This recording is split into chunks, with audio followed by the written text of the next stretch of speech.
final call. Plymouth City Airport is about to close for good. Hello, welcome to Spotlight. Planes have still been taking off and landing today. By 10:30 tonight, all air traffic will stop. We'll be assessing if there is any hope for the future and looking back at the runway's early beginnings, also tonight.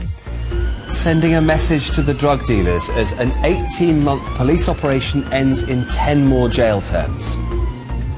Because it's made us an hostile environment in relation to people supplying. Would you want to supply to Devon and Cornwall if you think there's a greater chance of you being arrested in prison? And dozens of dogs are seized from a North Devon farm after the owner admits breaching her ASBO. In the next few hours, more than 80 years of aviation history in Plymouth will come to an end. The city's airport is closing because of mounting losses and a lack of demand. Today, with hours to go, campaigners refuse to give up hope. We'll examine their case in a moment and we'll hear what the future might hold. But first, John Henderson looks back at how it all began. Plymouth Airport was officially opened by the Prince of Wales in 1931. This rare footage shows Prince Edward at Roborough Airport, which had moved from Chelsen Meadow in 1925. Things were different then. Crowds gathered close to planes arriving and taking off, and they weren't all passenger flights. In time, Plymouth Airport developed. There was still grass on the runway in 1972, and though tarmac was down 10 years later, the terminal was still pretty basic. Despite the fog, Ryman Airways forged on with their planes, able to cope with Plymouth's short runway. The Royal Flight was back to pick up the Queen in 1988. But in the 90s, Plymouth lost its direct link to Heathrow, worrying international businesses. A very, very important factor for our business. Flights to Gatwick and London City airports led to an increase in passenger numbers, but in February, Air South West stopped flying to London. With fewer than 100 people using the airport on a daily basis, the last commercial flight was at the end of July.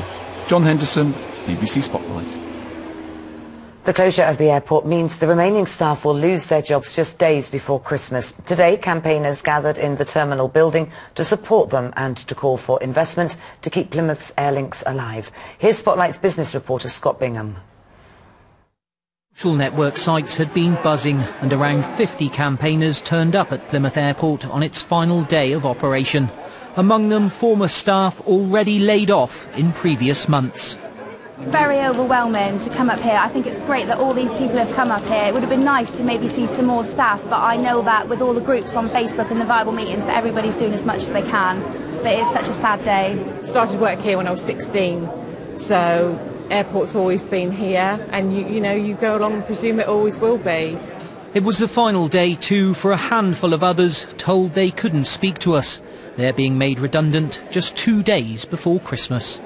We've had grandparents, mothers, parents, children, business people. We had a couple of councillors turn up today, so I'm absolutely thrilled with the turnout.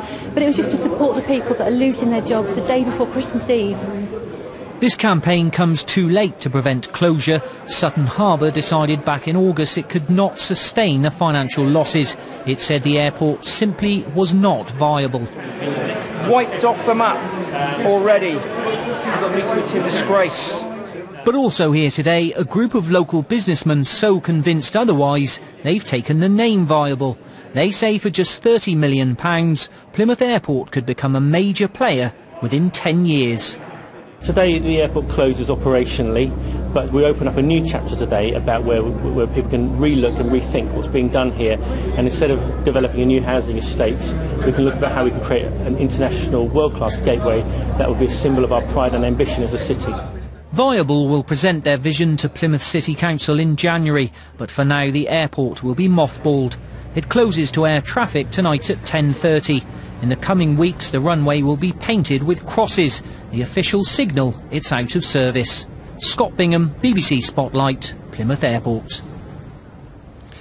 So is there a way they could create that world-class gateway that we're hearing about there? I spoke to one independent analyst. I began by asking if the demise in its current form was inevitable.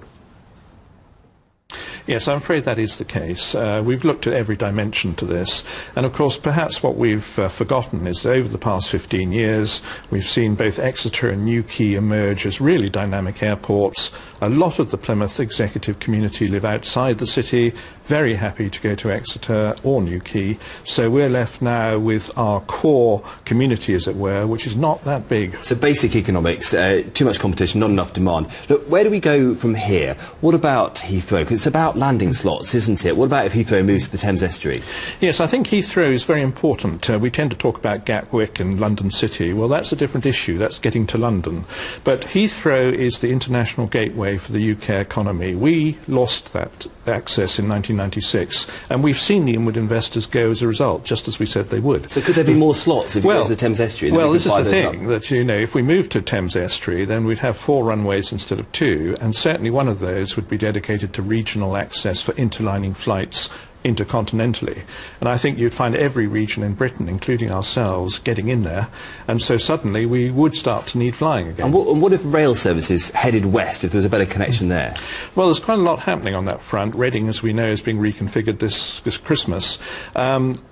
Ultimately, there's a lot of electrification work going on, which will mean that Heathrow Express and Crossrail will be able to go into Heathrow and come out again at Reading, which could give us ready transfers across the platform. But that would make an airport obsolete, wouldn't it? Well, it would really, because you know, along with faster journey times from Plymouth, we could get to the terminals probably under 3 hours, if not less, and you know, be ready to fly off. Just finally and briefly, do you think Plymouth will regret today? I don't think it can really, because we have bent over backwards to analyse the situation, and we're only actually going into mothball. We're not actually redeveloping yet, so we'll see. The independent analyst Neil Mitchell giving me his thoughts on the future a little earlier.